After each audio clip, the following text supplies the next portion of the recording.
del Signore, egli ha fatto il cielo e la terra. Preghiamo.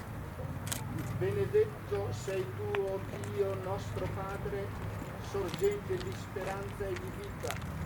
Da te discende la forza dello Spirito che trasforma l'aggregato umano in una vera comunità di uomini liberi.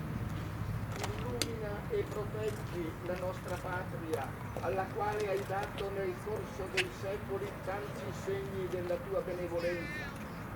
Fa che cittadini e governanti mantengano saldi i fondamenti della civiltà umana e cristiana, di cui si è fatto garante Cristo nostro Salvatore. E benedici questa lapide che ricorda il capitano Manlio Ferruglio, che ha dato il meglio di sé al servizio della patria. Te lo chiediamo per Gesù Cristo nostro Signore. Amen.